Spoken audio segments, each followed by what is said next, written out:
from the Avocado subsector. Good afternoon. First and foremost, I want to apologize that I did invite you to come here early enough and I was not here to receive you. Ordinarily, I'm an assistant to somebody, and my schedule is normally dictated by the schedule for the president. We had a meeting at 8:30 for him to give assent to the Affordable Housing Bill of 2023 into an act of parliament and to give it effect. And because of the importance of that particular law, it took long and long, always past midday. I therefore want to apologize that you are here. I was not here. It's not my habit. I am normally very respectful. And I want to thank the CSS here for carrying on with you. And let me say welcome here to this consultative forum. I've sat here to listen to you. And I did convene this meeting because I helped the president in matters agriculture where interventions are required, because agriculture is very important to our economy and it's very significant role to our GDP. And I have been spearheading reforms in the coffee subsector, the tea subsector, the dairy subsector, and I also, on invitation, get involved in other crops. We have had some interventions in macadamia, and we are very happy that things are working very well. Farmers were being paid as low as 20 shillings. Now we are 110 shillings because of various interventions that we made. And the issues of this subsector, avocado, were brought to the attention of the president, and he didn't ask me to look into it. And I announced that I will be convening a meeting last week. I had to postpone because of the intense interest that was shown by everybody. Calls were coming from all over the country, from the aggregators, from the exporters, from the farmers, from the processors, from all the stakeholders, and we had to change to this week so that we enlarge the participation. First and foremost, let me say that as a government, we do appreciate the critical role you play in the agricultural sector and in our economy, and your place in earning foreign exchange for our country. This sector is very critical to the performance of our economy and our foreign exchange earnings. And therefore, if there is disquiet in the subsector, it is of great concern to us. Number two, there is a great lady who spoke here about involving stakeholders in policy decisions. Precisely, that's why you are here. This is a very consultative government.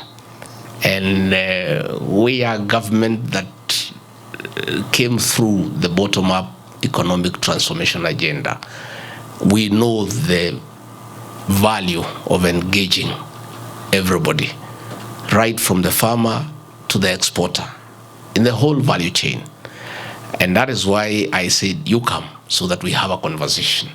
And that confirms that the Ruto administration, where I serve as deputy president, takes seriously involvement of stakeholders in policies and in matters that may affect what they do. So that is why you are here. And I have listened to you very keenly. I had done some bit of research, and we've got a bit of work to do so that we all work together. And I want to appreciate that all the comments here were all very positive. There is no passing the blame. There is no blaming each other. It's really everybody wanting us to have a solution. I want to thank our members of parliament for being here from the avocado growing regions and in the various committees of both the National Assembly and the Senate, because they play the representing role in the offices that they serve. When the farmers have issues, it's their responsibility to take them up with the government, to take it up in parliament, so that we all agree on the way we move forward. So having listened to the issues, there are issues of creating larger capacity to harmonize between HCDA and KEFIS to serve the farmers better, to serve the exporters better. I think that is something we are going to work on in terms of enhancing their capacity, in terms of dealing with the duplication, in terms of making it smooth. You know, when you say that your goods cannot be inspected over the weekend because it's a weekend and they are perishable goods, that is very sad. That is something we shall address. You know, this facility, that aspect is like a hospital or a police station. I don't think you can close inspecting perishable goods because of the weekend. The losses will be too much to bear. I think these are things we are going to go through so that we agree on the way we move forward. In matters of marketing, it is true, we are depending on the traditional market, that is the European market, which is becoming very, very, very slippery and a bit difficult because of standards, because of regulations. And there is obvious need, even as we protect and enlarge that traditional market, for us to look for new spheres, to look for new areas, mostly in Asia, in America, and other areas around the world. We have appointed 2 cohorts of our envoys, ambassadors and high commissioners. One group has already reported, the other one we appointed last week. They are undergoing training. And the message from the president is very clear, that we must change the way we do diplomacy from the traditional diplomacy of just looking at good relations to commercial diplomacy. We want our ambassadors and high commissioners to spend 80% of their time tightening existing markets and expanding them and looking for new markets. And we are signing MOUs with them. I'm aware, like in India, they are levying custom duty of about 30% to avocado. Our new ambassador there, Peter Munyeri, has instructions that he must work around it because it's a good market. A market like China is huge, you know. Our new ambassador there has instructions on what they need to do to enlarge that aspect. Our CS here for trade, we have agreed on the appointment of trade attaches to our embassies, people who can go and do trade and market Kenyan goods very, very, very aggressively. We'll be seeking partnership with you as organization, where you can also chip in, where we can get Kenyans abroad in the diaspora at a certain fee can also join in the marketing strategy to augment what our embassies are doing. So this will be a long conversation, but I want to say we are seized of the matter. We know there is a challenge with the Finance Act, and the members of Parliament here have acceded that there is a challenge. There are issues in every document that may not serve the intended purpose. And I want to say, in a document, we may have 1 or 2 clauses that go counter to the intended objective. But I also want to say that even in any exam, 70% is an A. That does not mean because there are few things that are wrong, it's an entirely bad document. So what we must do all the time, and that's what the teachers were doing when they were marking, wherever they needed some correction, they would do it in red and say, you correct this one, correct that one, correct this one, correct that one. But you don't throw out the entire document. So our members of Parliament are seized of the matter. Discussions on the finance bill are started in earnest. In the next 2-3 months, the MPs will do what they need to do so that the amendments that need to be made to reflect the reality of our agricultural sector, that you cannot, you cannot make the farmers unable to produce, so that we don't discourage them. So the MPs are going to do their part.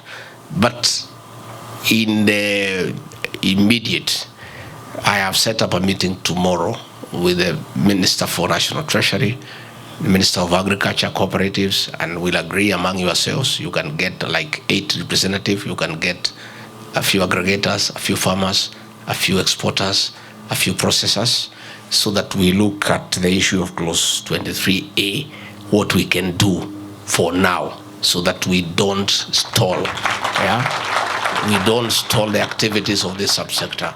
You know, we are listening government. We are not obstinate. We are people who are also well-grounded. You know, we talk to many people. Even as I sit here, I talk to many avocado farmers. I talk to many people on the ground. The president does the same, and we know what is happening and what we need to do. So we'll agree before you leave. We get maybe 2 farmers, 2 aggregators, 2 processors, 2 exporters, and then our ministries. And I have already talked to the Commissioner General of KRI when I went outside. I want a meeting tomorrow, so that just like we did in coffee, we look for first aid solution as we give the members of parliament time. You know, the laws also have a process. Once a law has been enacted, the process of dealing with it is also quite elaborate, and that is a law, and due process is also very important. But the beauty is that we have an opportunity to look for a temporary solution so that this trade can go on unhindered and everybody is okay. Is that fine? And finally, because there are many issues now, we'll set up a small task force. My chief of staff will coordinate with all the stakeholders, so that all the issues you have raised now, they can sit down on as a smaller group and propose remedies on all issues that you have raised. So that if there are legislative issues that we need to enact, we'll do so. If we need to agree on what to do with the HCDA and KEFIS, we agree what we need to do. On the issues of marketing, on the issues of grading, all the issues you have raised will come up in the next 1 week with a task force, with you being represented, because you are the most important people in the whole of this setup. We'll have a few people in government, but the real stakeholders are yourselves, so that that task force can start working in earnest, and within 30 days we can have a report that is actionable. And then we can call you again to discuss the findings of the task report. Is that okay? And I want to say everything starts this way. This is a good beginning. At least we have sat. We know there is a problem.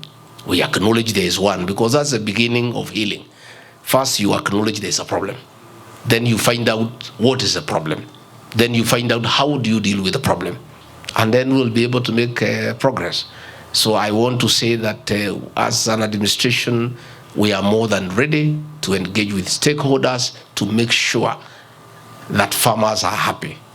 And I want to say, avocado is now part of each and every meal here in this residence, even in the State House. You play a very central role in our scheme of things. And it's everywhere. When I travel out of the country, avocado is there.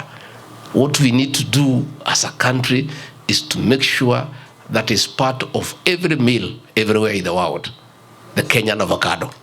Not just any other avocado. The Kenyan avocado should be in every meal all over the world, so that we can increase our export quantities, earn the country more, make our farmers happier, enlarge the farms, make sure that we have as many farms as possible. I have about 13 trees that I inherited from my late mother, but I have not seen any aggregator looking for me. Yeah, so I don't know who is operating from near my place. My place is near the Hobbe Forest, just near to the Sagana State Lodge. If there is any aggregator there, please come. I have some 13 trees that I'm not able to market on my own because the quantity is low. Wewe ndio hapo? Mbona huja kuja kunitafuta? Wewe ni bure sana. Wewe utatoa biashara wapi? There are some 13 trees nilipewa hapa na mama, ninakula, zingine zinaharibika. Kuja unione. Utakuja? Kuja.